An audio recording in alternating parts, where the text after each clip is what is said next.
Oke, pada pembahasan kali ini kita akan mencoba mengerjakan modul yang nomor 2 dulu, Q. Jadi buatlah suatu modul dengan nama Q program dengan fungsi-fungsi utama yang terdapat dalam modul itu ada create Q, NQ, DQ, SMT, sama size. Nah, sebelum kita memulai mengerjakan code-nya, kita harus memahami dulu konsep antrian dalam soal nomor Q ini yang modul. Jadi itu misal CPU mempunyai jadi semua tas masuk ke dalam antrian. Setiap tas ini terdapat atribut waktu yang dibutuhkan masing-masing tas untuk menggunakan CPU. Misalkan tas A itu membutuhkan waktu yang diproses CPU selama 7 detik. Nah, CPU itu juga memiliki atribut waktu, yaitu semua tas hanya boleh memakai CPU selama waktu tertentu. Misalkan misalkan waktu CPU yang waktu yang dipunyai CPU itu adalah 3 detik, maka semua tas yang itu hanya boleh memakai waktu CPU itu selama 3 detik saja. Jadi misal yang tas A 7 detik itu 7 detik.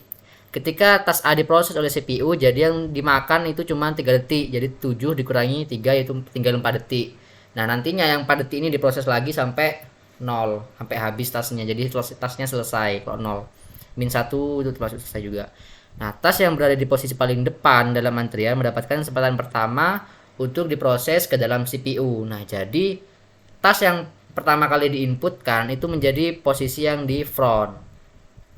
Jadi kalau front menggunakan ini kita menggunakan metode NQ, di mana NQ itu memiliki nilai dari insert ke indeks ke 0. Nah, jika waktu proses tas melebihi waktu CPU, maka tas tersebut dimasukkan kembali ke antrian ke posisi rear.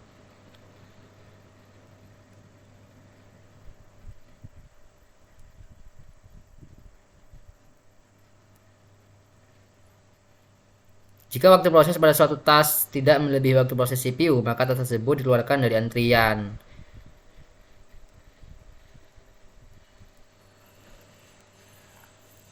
Nah, ini misal input data proses. Jadi, itu mekanismenya seperti ini.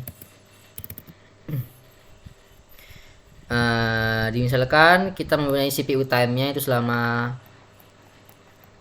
3 detik. Nah, CPU ini memiliki tugas, ada tas-tas itu misal A sama dengan 5, B sama dengan 9, C sama dengan 2. Nah, jadi kita mempunyai list dulu. Nah, dalam ini itu dijelaskan gunakan apa ya? Bentar. Nah, input berupa tas sebuah proses yang proses ada petunjuk menggunakan list 2 dimensi. Jadi kita menggunakan list 2 dimensi. Jadi pertama kita akan bikin stack apa Q kosong dulu, Q di sini. Misal kita punya Q di sini. Nah, tas ini kita masukkan ke list apa namanya? Masukkan ke list. Nah, list itu masukkan ke Q itu untuk antrian-antriannya. Misal kita inputkan A. A kan pakai insert Q and Q kan, masuk ke posisi depan sini. Bentar, kita buat dulu ininya. Jangan kita bikin list kosongnya dulu. Ini anggap aja ada list kosong ya. Nah, terus dimasukkan list A di sini. Misal A insert input A. Berarti kan A, 5. B lagi. B-nya berarti kan insert masukkan ke indeks ke 0 di sini kan. Setelah A ini. Berarti B, 9. C masuk, C, 2. Nah, ini yang Q-nya ini. Nah, jadi mekanisme prosesnya yaitu kita pop dulu yang bagian A di sini untuk diproses, ambil, kita proses di sini.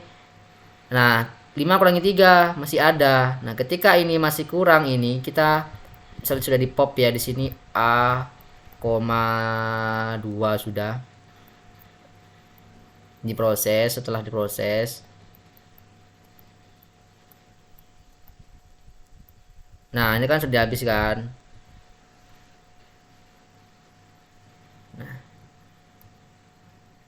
Nah, ketika masih ada prosesnya di sini masih belum 0 waktunya, artinya tasnya belum selesai, kita NQ lagi ke depan.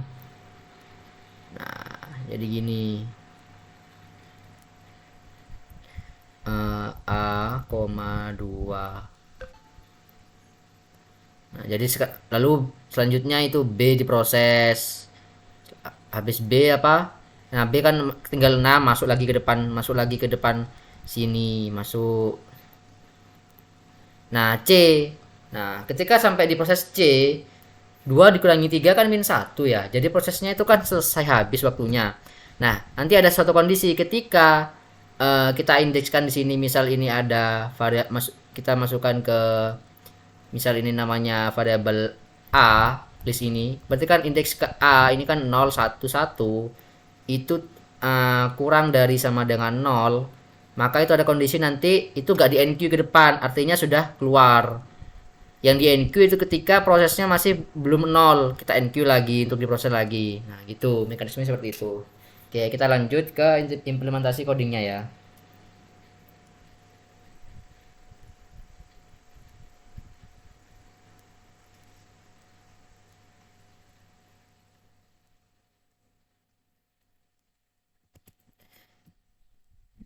Ya, pertama kita bikin input jumlah proses yang dijadwal CPU, kita ambil yang 3 aja di sini biar lebih simpel. Jumlah proses yang ada di sini. Nah, kita bikin inputan dulu pertama. Oke, kita bikin. Oh, jangan lupa kita bikin operasi Q-nya dulu. Kita punya def create Q QW. Nah, dalam def create ini ada misal ada kan Q kan ya list kosong kan. Lalu kita return Q-nya. Lalu ada def apa? NQ ya. NQ. Parameternya itu data key. Key data sih. Key karena datanya itu masukkan ke key nanti. Key data. Kan pakai insert kan, berarti key dot insert indeks ke 0 yang dimasukkan itu apa, data. Kita return.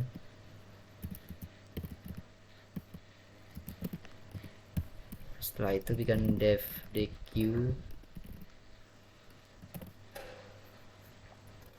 dqww. Dq itu kan key kita. Jangan lupa dq itu kan ngepop yang paling depan ya, posisi front. Kalau di stack yang front itu sebelah kiri, kalau di queue yang front sebelah kanan. Karena kalau di stack kan pakai bukan insert ya, pakai append. Jadi ngependnya tuh di belakang. Langsung aja kita return queue.pop. Setelah itu ada def is empty queue. Kita return sama dengan list kosong, def size queue, kita return len queue. Oke ya, kita sudah bikin ininya ya. Selanjutnya setelah kita bikin operasi queue-nya, kita bikin implementasi dari yang kita bikin konsep yang di sini nih. Caranya seperti tadi, kita bikin inputan dulu ya.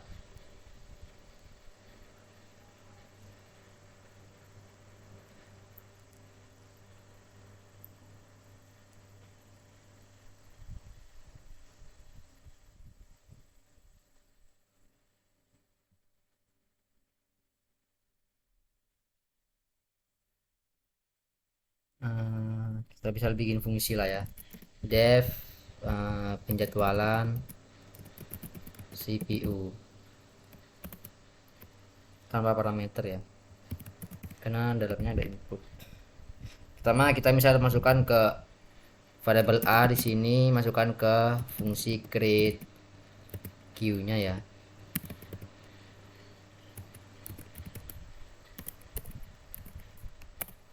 Jadi fungsi create Q ini yang mempunyai nilai list kosong itu masukkan ke variabel A.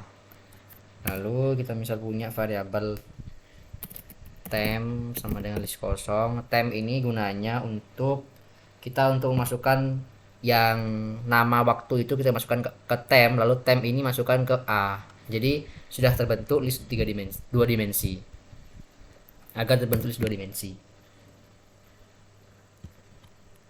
Sebenarnya tidak perlu di sini, sebenarnya kita bisa masukkan di perulangan nanti ya. Kita misal punya jumlah, variabel jumlah, kata-katanya apa tadi? Oh, enggak di sini ya. Jumlah proses yang akan dijatuhkan di CPU. Enggak perlu.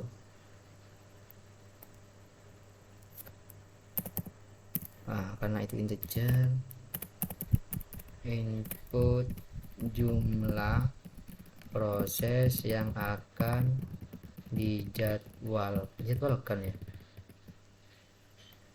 akan dijadwal di CPU.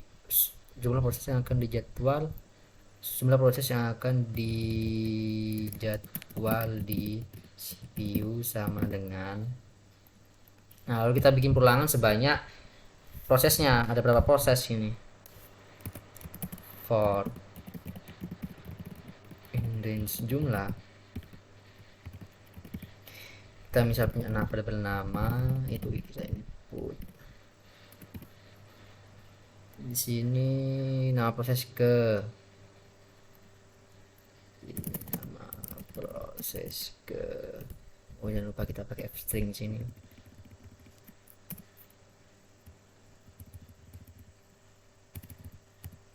ke i,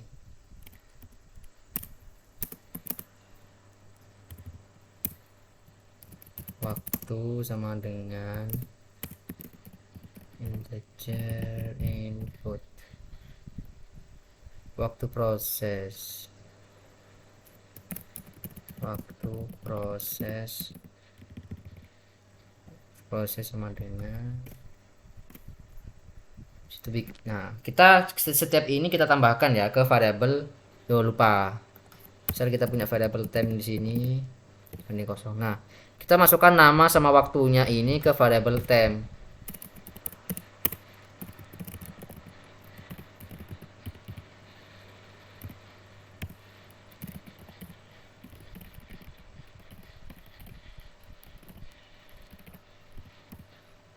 Setelah kita masukkan, kita enq tem ini ke variabel A yang create queue tadi. Enq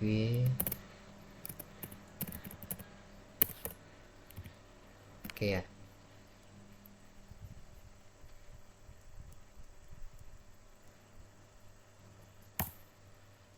Nah, coba kita tes di sini.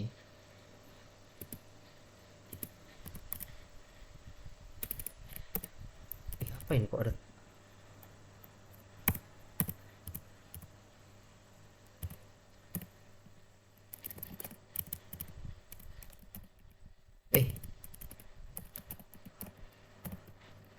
Ini lurus guys.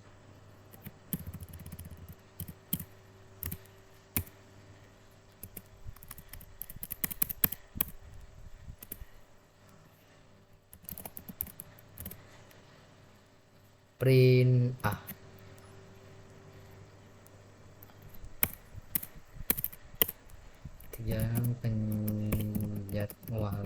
yang penjadwalan CPU dalam dua. Nah ini saya anjir, jarang nggak pernah pakai ini, pakai ini aja lah, pakai VS Code aja lah. Asu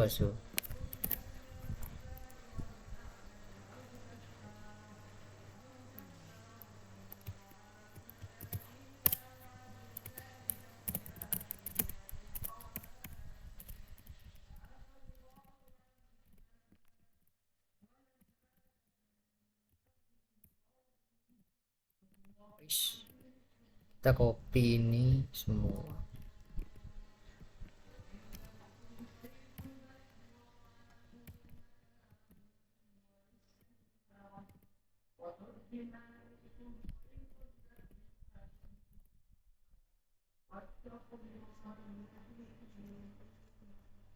Nah, salah di indentasi yang ini tadi.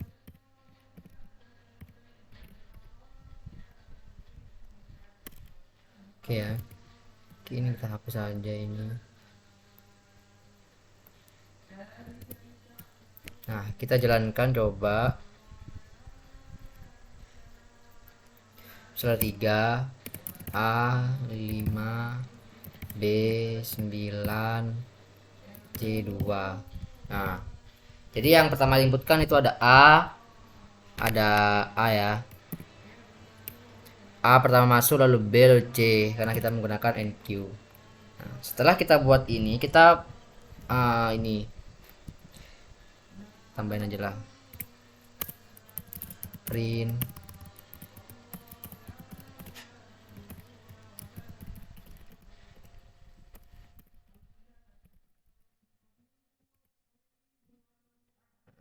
antrian proses sama dengan. Oke. Setelah kita selesai di sini, kita lakukan proses menjadi dengan 3 proses tiga. Oke, kita bikin inputan ya. Wait. Kita bikin inputan waktu proses CPU-nya.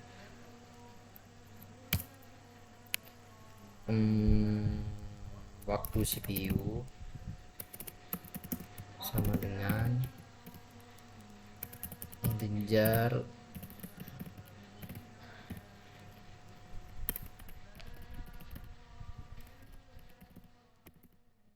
ya, waktu CPU ya, waktu proses CPU.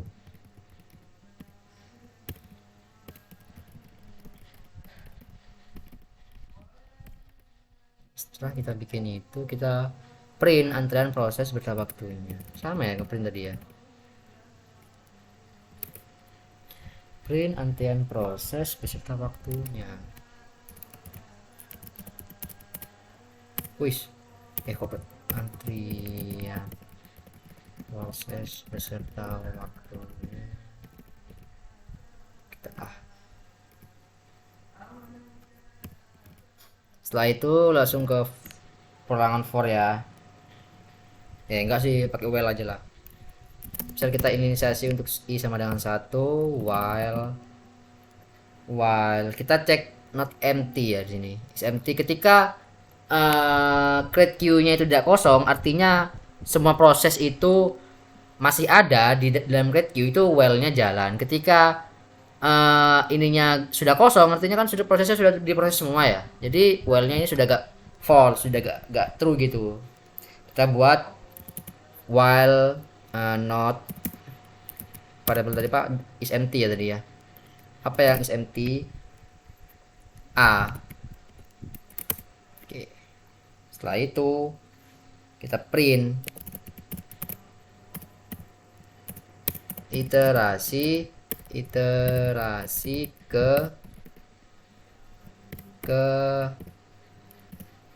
iterasi pertama. Lalu habis ini kita i nya itu 91. Lanjut kita iterasi kedua nanti. Misal kita punya variabel b di sini. Nanti variabel b ini kita gunakan untuk hasil dari prosesnya. Ketika maunya masih sisa, kita masukkan variabel b. Nah, habis variabel b ini kita append lagi ke create queue agar diproses lagi. Kita ambil dulu kita task pertama. Tugas apa ya? Ya tugas proses. Nama apa ya, task misal. Kita dq yang di A. Jadi kita ambil yang A dulu ya. Kita ambil yang seperti tadi, yang A ini kita proses dulu. Nah, kita misal punya variabel sisa sama dengan variabel ini kan tadi kan bentuk list ya. A ini ya. Task ini ya. Misalnya kita ambil yang pertama kan A tadi. A, 5. Nah, kita proses waktunya di sini. Berarti kan ini indeks ke 0, ini indeks ke 1. Ini variabel apa task? Kita proses. Berarti kan task indeks ke 1 kita kurangi dengan CPU time. Waktu CPU.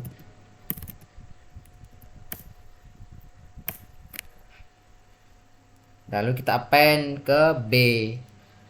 B dot append enggak ya append biasa.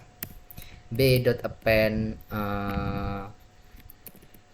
task index ke 0 berarti nama prosesnya. Lalu kita append yang tadi B dot append sisa. Setelah kita append, kita ada apa namanya kondisi di sini.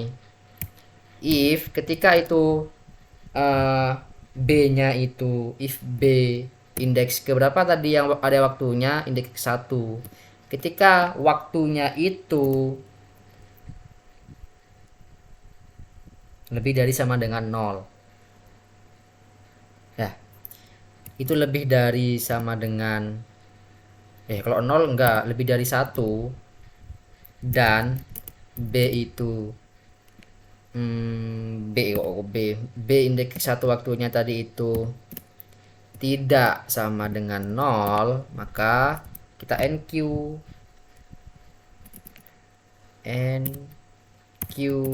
apa yang di NQ, B-nya tadi kita proses lagi.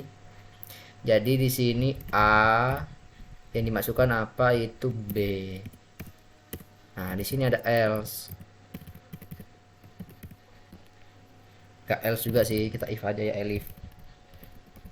Elif ketika B-nya itu kurang dari sama dengan 0, B-nya B indeks 1 itu kurang dari sama dengan 0,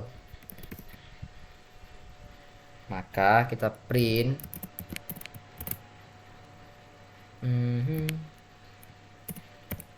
proses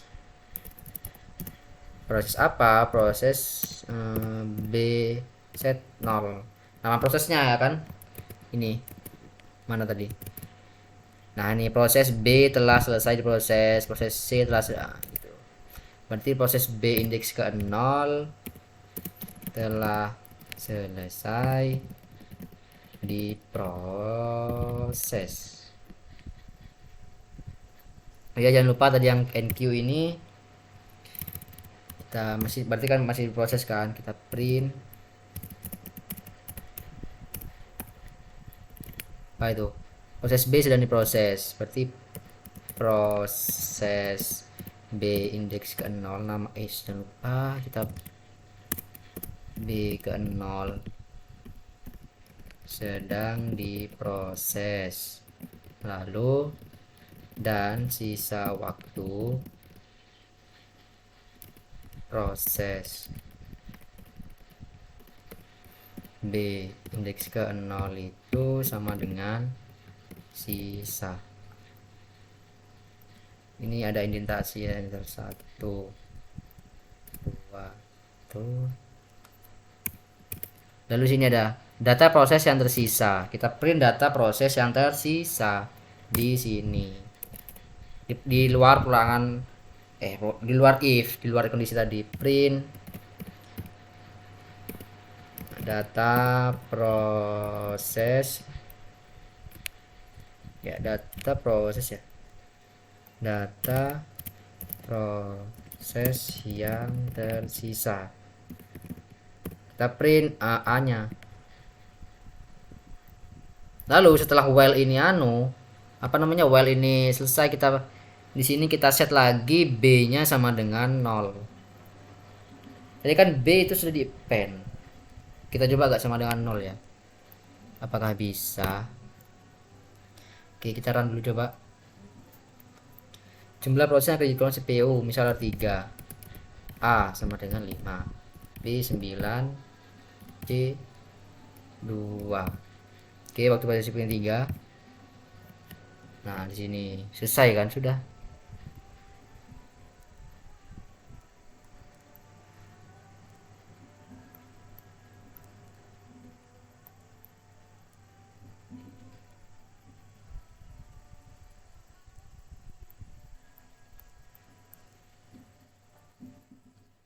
Cuman kayak gitu ya, ini cocokan A263 ya, 263 selesai.